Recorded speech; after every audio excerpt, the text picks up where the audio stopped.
सुशील मोदी ने सर्वोच्च न्यायालय द्वारा गरीब सवर्णों के आरक्षण को बरकरार किए जाने के फैसले को ऐतिहासिक एवं मानवता के अनुरूप बताया है। उन्होंने कहा कि गरीब सवर्णों को 10% आरक्षण दिए जाने पर हाय तौबा मचाने वाले को यह करारा तमाचा है। उन्होंने पिछड़ी, अति पिछड़ी, अनुसूचित जाति तथा अनुसूचित जनजातियों को आरक्षण मिलने पर उदारवादी सवर्णों ने कभी विरोध नहीं किया, बल्कि स्वागत करते रहे। परंतु जब गरीब सवर्णों को आरक्षण दिए जाने की जब बात आई थी तो उत्तर भारत की एकमात्र राजद और दक्षिण भारत की कई राजनीतिक पार्टियों के स्वार्थी नेता इसका पुरजोर विरोध करते रहे। आदिकाल से ही सवर्ण विभिन्न जातियों धर्मों के अधिकारों की रक्षा करते रहे। पूर्व प्रधानमंत्री विश्वनाथ प्रताप सिंह इसके प्रबल उदाहरण हैं। उन्होंने कहा कि अरबपति करोड़पति लोग भी आरक्षण का लाभ उठा रहे हैं, जो न्याय संगत नहीं। उन्होंने कहा कि सर्वोच्च न्यायालय में बिहार शांति मिशन शीघ्र ही पीएलआई दायर कर क्रीमी लेयर वालों द्वारा आरक्षण का लाभ लेने की जांच सीबीआई से करवाने की मांग करेगा। उन्होंने यह भी कहा कि खुद जियो और दूसरे को भी जीने दो, सिर्फ बीजेपी अर्थात मोदी सरकार में ही मुमकिन है। अब राजद किस मुंह से सवर्णों के पास वोट मांगने जाएंगे?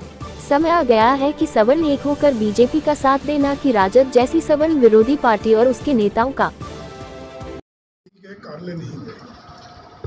तो चाहे बैकवर्ड हो या फॉरवर्ड हो, किसी की उपेक्षा करके आप राजनीति नहीं कर सकते। अब विशेष करके बिहार जैसे राज्य में जहाँ सवर्ण समाज की इतनी बड़ी आबादी है, उन सवर्णों के, गरीबों के आरक्षण का विरोध में मतदान करके और जगता बाबू रघुवंश साहब जैसे लोगों की उपेक्षा करके आप सवर्णों का वोट नहीं ले सकते। इसलिए राष्ट्रीय जनता दल कटघरे में है कि उसने ऊंची जाति के गरीब लोगों के आरक्षण का संसद में विरोध किया, मतदान किया विरोध में, और आज सुप्रीम कोर्ट ने नरेंद्र मोदी सरकार का जो फैसला हुआ उस पर अपनी स्वीकृति की मुहर लगा दी। एक बात और बता दें कि जब और ऊंची जाति के गरीब लोगों को 10% का जो नरेंद्र मोदी की सरकार ने आरक्षण दिया था, उस पर अपनी सहमति की मुहर लगा दी है।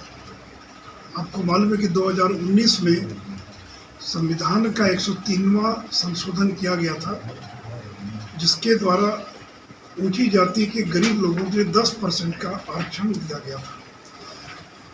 और ये मामला सुप्रीम कोर्ट में चैलेंज हुआ और आज सुप्रीम कोर्ट ने बहुमत से सरकार के इस फैसले पर मुहर लगा दी है। जो इसमें महत्वपूर्ण बात है वो ये है कि राष्ट्रीय जनता दल ये एकमात्र ऐसा दल था जिसने संसद में न तो केवल विरोध ही नहीं किया इसका, बल्कि विरोध में मतदान भी किया, जबकि सभी दलों ने इसका समर्थन किया। आम आदमी पार्टी ने बहिष्कार किया और कोई दक्षिण की 1-2 पार्टियां थी जो विरोध में थी।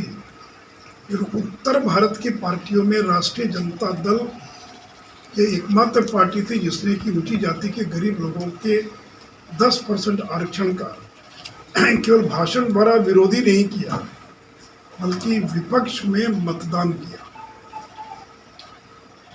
तो जो राष्ट्रीय जनता दल कहते हैं A-Z की पार्टी है, MY+ हम करने का प्रयास कर रहे हैं, वो पार्टी ऊंची जाति के गरीब लोगों के आरक्षण का विरोध कर रही है।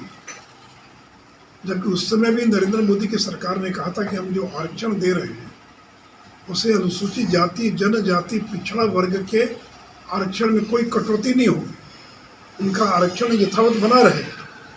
ये 50% का जो आरक्षण है उसके अतिरिक्त 10% का आरक्षण है। इसके बावजूद ये लोग भ्रम फैलाते रहे और ये लोग केवल संसद के पटल पर दोनों सदनों में इन्होंने विरोधी नहीं किया, बल्कि मतदान किया इस संविधान संशोधन विधेयक के विरोध में।